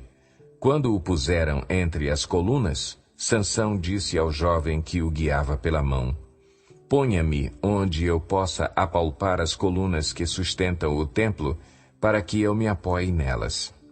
Homens e mulheres lotavam o templo. Todos os líderes dos filisteus estavam presentes e, no alto, na galeria, havia cerca de 3.000 homens e mulheres vendo Sansão que os divertia. E Sansão orou ao Senhor: "Ó soberano Senhor, lembra-te de mim. Ó Deus, eu te suplico, dá-me forças mais uma vez e faze com que eu me vingue dos filisteus por causa dos meus 2 olhos." Então Sansão forçou as 2 colunas centrais sobre as quais o templo se firmava. Apoiando-se nelas, tendo a mão direita numa coluna e a esquerda na outra, disse: "Que eu morra com os filisteus." Em seguida, ele as empurrou com toda a força, e o templo desabou sobre os líderes e sobre todo o povo que ali estava. Assim, na sua morte, Sansão matou mais homens do que em toda a sua vida. Foram, então, os seus irmãos e toda a família do seu pai para buscá-lo. Trouxeram-no e o sepultaram entre Zorá e Estaol, no túmulo de Manoá, seu pai. Sansão liderou Israel durante 20 anos. Havia um homem chamado Mica, dos montes de Efraim, que disse certa vez à sua mãe: "Os 13 quilos de prata que lhe foram roubados e pelos quais eu a ouvi pronunciar uma maldição, na verdade a prata está comigo. Eu a peguei." Disse-lhe sua mãe: "O Senhor o abençoe, meu filho." Quando ele devolveu os 13 quilos de prata à mãe, ela disse: "Consagro solenemente a minha prata ao Senhor, para que o meu filho faça uma imagem esculpida e um ídolo de metal. Eu a devolvo a você." Mas ele devolveu a prata à sua mãe, e ela separou 2,4 kg e os deu a um ourives, que deles fez a imagem e o ídolo. E estes foram postos na casa de Mica. Ora, esse homem, Mica, possuía um santuário, fez um manto sacerdotal e alguns ídolos da família e pôs um dos seus filhos como seu sacerdote. Naquela época, não havia rei em Israel. Cada um fazia o que lhe parecia certo. Um jovem levita de Belém de Judá, procedente do clã de Judá, saiu daquela cidade em busca de outro lugar para morar. Em sua viagem, chegou à casa de Mica, nos montes de Efraim. Mica lhe perguntou: "De onde você vem?" "Sou levita, de Belém de Judá", respondeu ele. "Estou procurando um lugar para morar." "Fique comigo", disse-lhe Mica. "Seja meu pai e sacerdote, e eu lhe darei 120 gramas de prata por ano, roupas e comida." O jovem levita concordou em ficar com Mica e tornou-se como um dos seus filhos. Mica acolheu o levita e o jovem se tornou seu sacerdote e ficou morando em sua casa. E Mica disse: "Agora sei que o Senhor me tratará com bondade, pois esse levita se tornou meu sacerdote."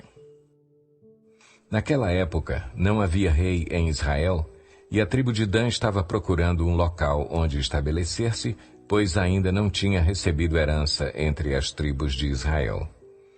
Então enviaram 5 guerreiros de Zorá e de Estaol para espionarem a terra e explorá-la. Esses homens representavam todos os clãs da tribo. Disseram-lhes: "Vão, explorem a terra." Os homens chegaram aos montes de Efraim e foram à casa de Mica, onde passaram a noite. Quando estavam perto da casa de Mica, reconheceram a voz do jovem levita. Aproximaram-se e lhe perguntaram: quem o trouxe para cá? O que você está fazendo neste lugar? Por que você está aqui?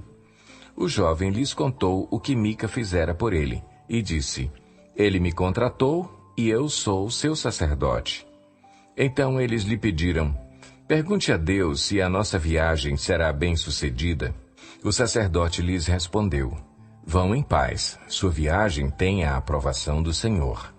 Os 5 homens partiram e chegaram a Laís, onde viram que o povo vivia em segurança, como os sidônios, despreocupado e tranquilo, e gozava prosperidade, pois a sua terra não lhe deixava faltar nada. Viram também que o povo vivia longe dos sidônios e não tinha relações com nenhum outro povo. Quando voltaram a Zorá e a Estaol, seus irmãos lhes perguntaram: o que descobriram? Eles responderam: vamos atacá-los. Vimos que a terra é muito boa. Vocês vão ficar aí sem fazer nada? Não hesitem em ir apossar-se dela. Chegando lá, vocês encontrarão um povo despreocupado e uma terra espaçosa que Deus pôs nas mãos de vocês, terra onde não falta coisa alguma. Então 600 homens da tribo de Dan partiram de Zorá e de Estaol, armados para a guerra. Na viagem, armaram acampamento perto de Quiriate-Jearim, em Judá.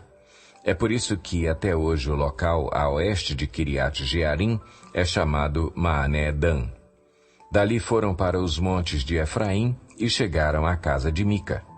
Os 5 homens que haviam espionado a terra de Laís disseram a seus irmãos: vocês sabiam que numa dessas casas há um manto sacerdotal, ídolos da família, uma imagem esculpida e um ídolo de metal? Agora vocês sabem o que devem fazer. Então eles se aproximaram e foram à casa do jovem levita, à casa de Mica, e o saudaram. Os 600 homens de Dan, armados para a guerra, ficaram junto à porta. Os 5 homens que haviam espionado a terra entraram e apanharam a imagem, o manto sacerdotal, os ídolos da família e o ídolo de metal, enquanto o sacerdote e os 600 homens armados permaneciam à porta.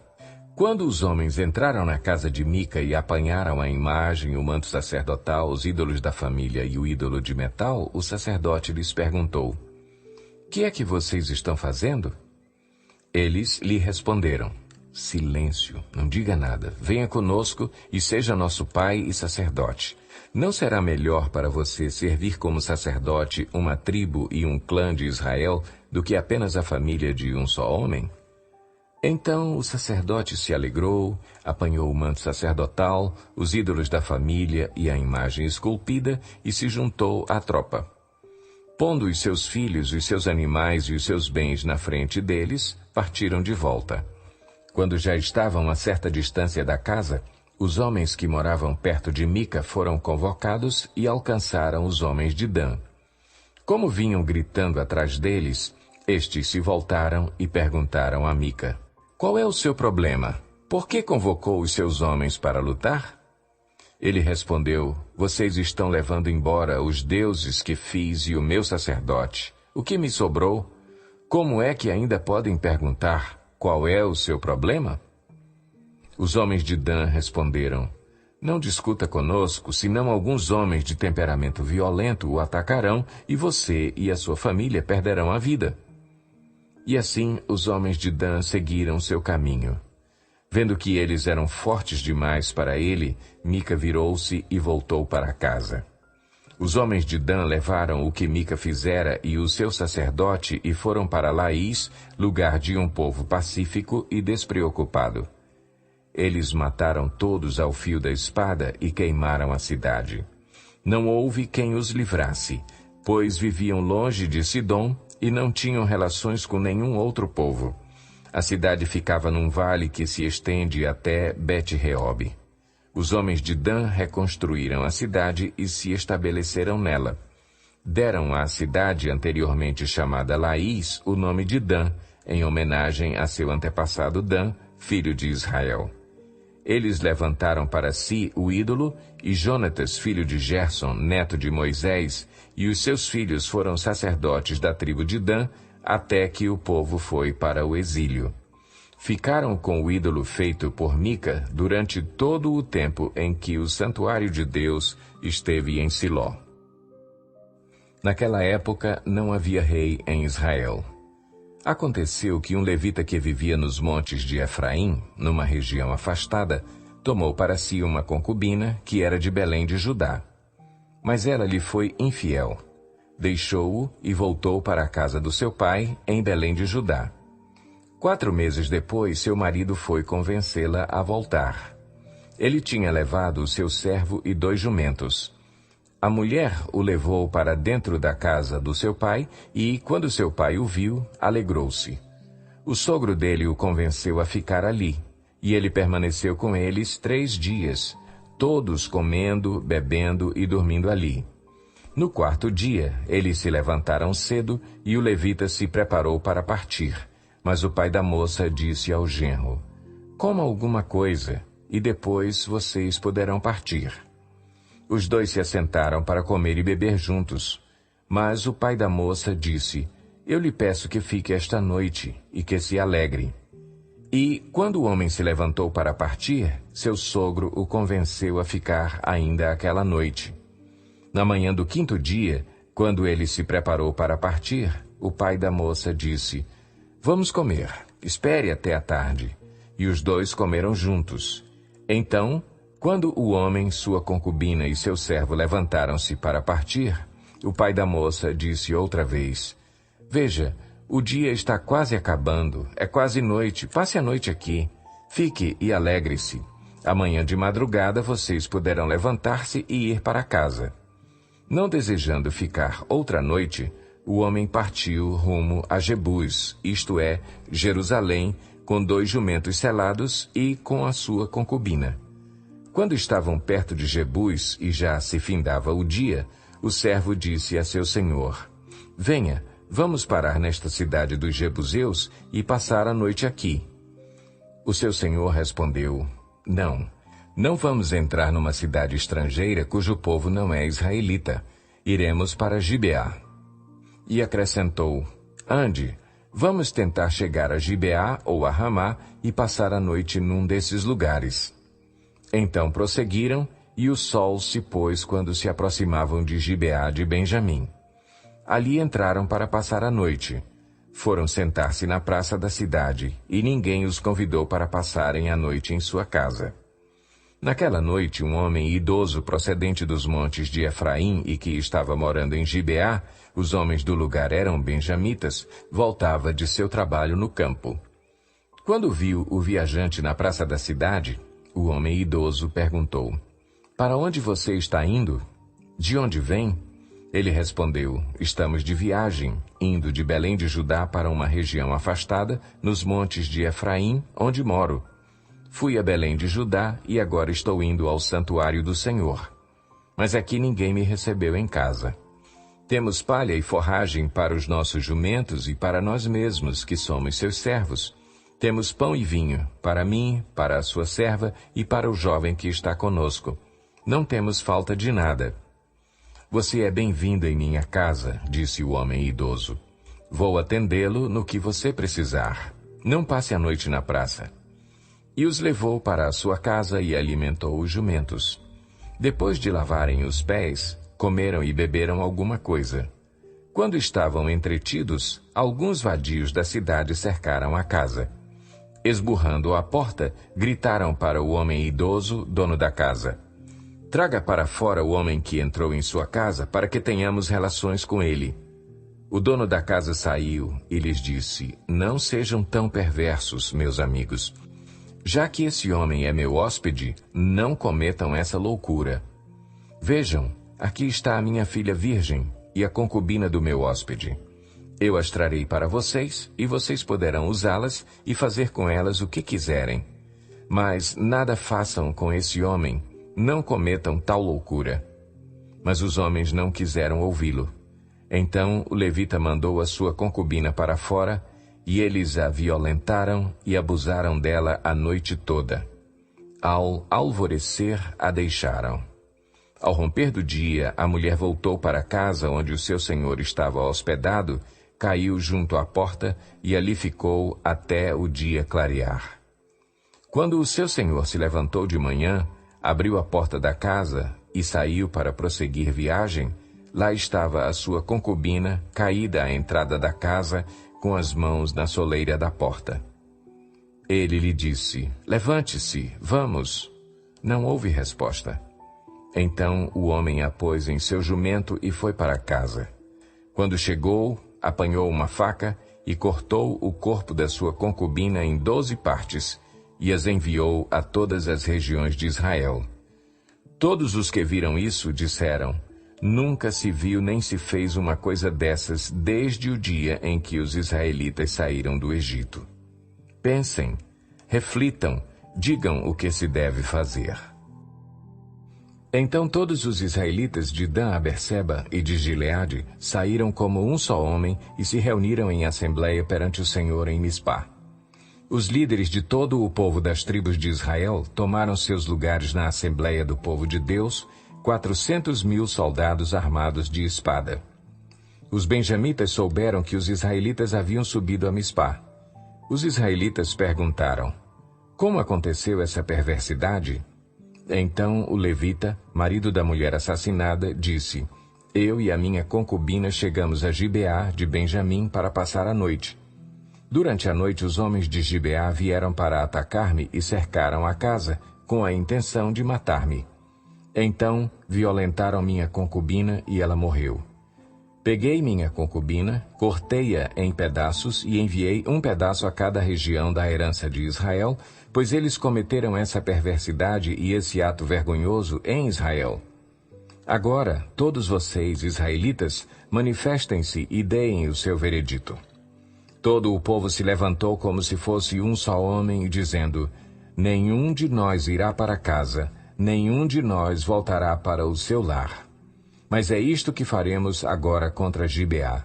Separaremos, por sorteio, de todas as tribos de Israel, de cada 100 homens, 10, de cada 1.000 homens, 100, de cada 10.000 homens, 1.000, para conseguirem provisões para o exército poder chegar a Gibeá de Benjamim e dar a eles o que merecem por esse ato vergonhoso cometido em Israel."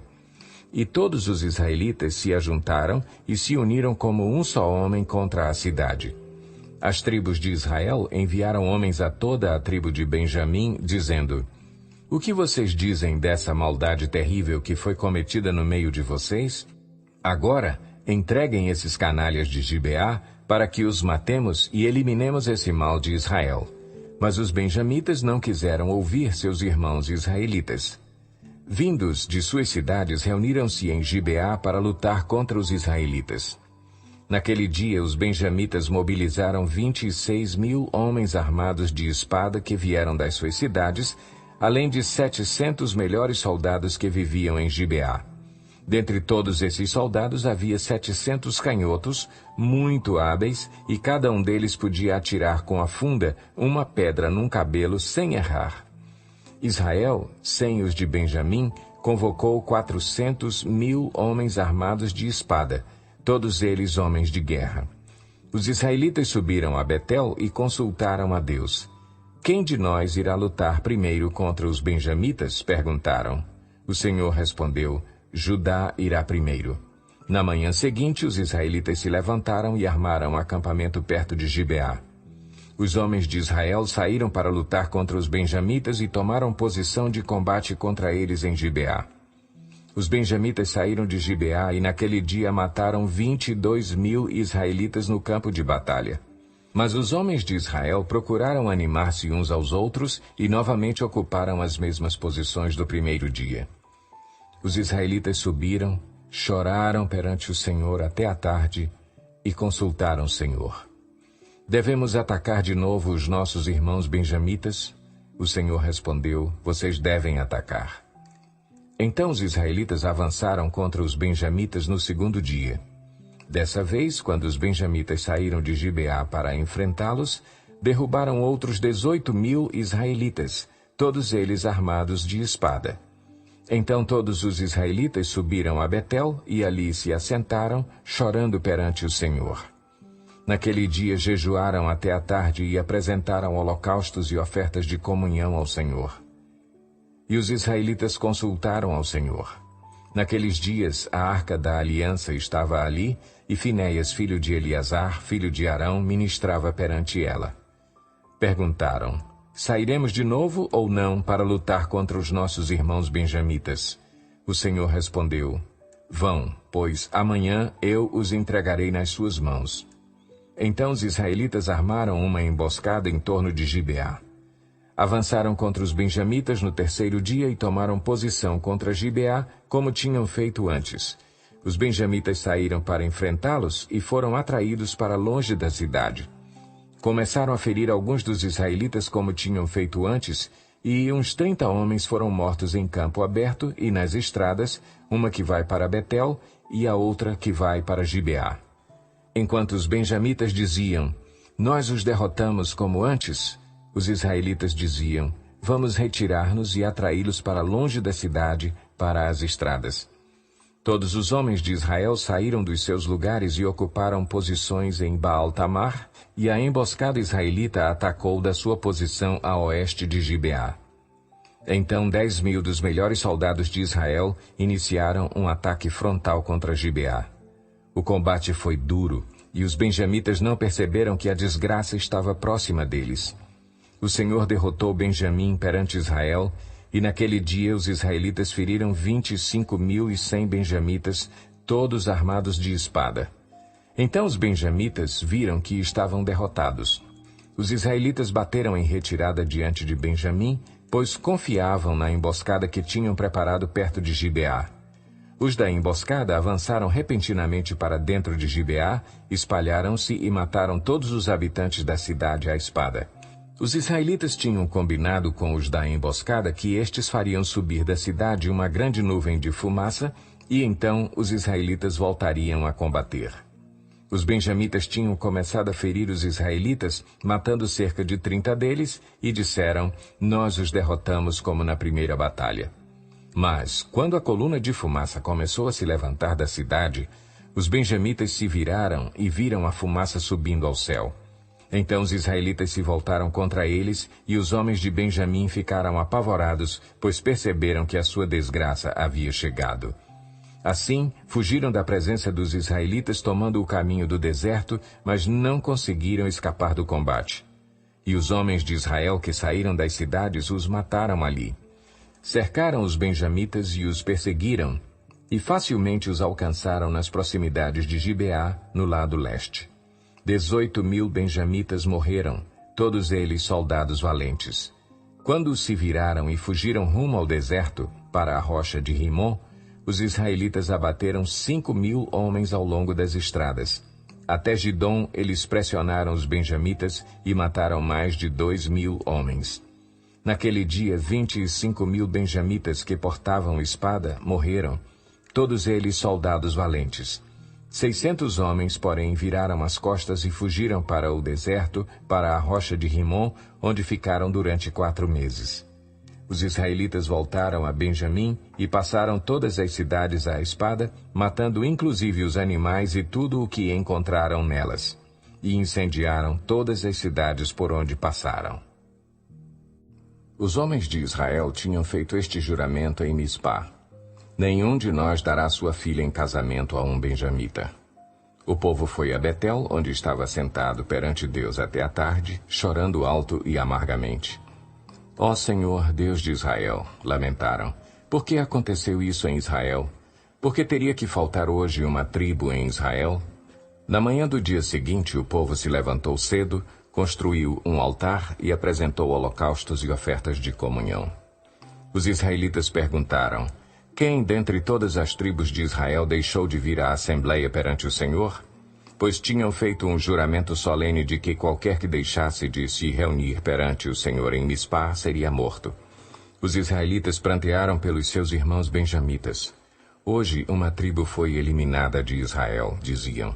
Como poderemos conseguir mulheres para os sobreviventes, visto que juramos pelo Senhor não lhes dar em casamento nenhuma de nossas filhas? Então perguntaram: qual das tribos de Israel deixou de reunir-se perante o Senhor em Mispá? Descobriu-se então que ninguém de Jabes de Gileade tinha vindo ao acampamento para a assembleia. Quando contaram o povo, verificaram que ninguém do povo de Jabes de Gileade estava ali. Então a comunidade enviou 12.000 homens de guerra com instruções para irem a Jabes de Gileade e matarem à espada todos os que viviam lá, inclusive mulheres e crianças. É isto o que vocês deverão fazer, disseram. Matem todos os homens e todas as mulheres que não forem virgens. Entre o povo que vivia em Jabes de Gileade, encontraram 400 moças virgens e as levaram para o acampamento de Siló, em Canaã. Depois, a comunidade toda enviou uma oferta de comunhão aos benjamitas que estavam na rocha de Rimom. Os benjamitas voltaram naquela ocasião e receberam as mulheres de Jabes de Gileade que tinham sido poupadas. Mas não havia mulheres suficientes para todos eles. O povo pranteou Benjamim, pois o Senhor tinha aberto uma lacuna nas tribos de Israel. E os líderes da comunidade disseram: Mortas as mulheres de Benjamim, como conseguiremos mulheres para os homens que restaram? Os benjamitas sobreviventes precisam ter herdeiros para que uma tribo de Israel não seja destruída. Não podemos dar-lhes nossas filhas em casamento, pois nós israelitas fizemos este juramento. Maldito seja todo aquele que der mulher a um benjamita. Há, porém, a festa anual do Senhor em Siló, ao norte de Betel, a leste da estrada que vai de Betel a Siquém e ao sul de Lebona. Então mandaram para lá os benjamitas, dizendo: Vão, escondam-se nas vinhas e fiquem observando. Quando as moças de Siló forem para as danças, saiam correndo das vinhas e cada um de vocês apodere-se de uma das moças de Siló e vá para a terra de Benjamim. Quando os pais ou irmãos delas se queixarem a nós, diremos: Tenham misericórdia deles, pois não conseguimos mulheres para eles durante a guerra, e vocês são inocentes, visto que não lhes deram suas filhas. Foi o que os benjamitas fizeram. Quando as moças estavam dançando, cada homem tomou uma para fazer dela sua mulher. Depois voltaram para a sua herança, reconstruíram as cidades e se estabeleceram nelas. Na mesma ocasião, os israelitas saíram daquele local e voltaram para as suas tribos e para os seus clãs, cada um para a sua própria herança. Naquela época, não havia rei em Israel. Cada um fazia o que lhe parecia certo.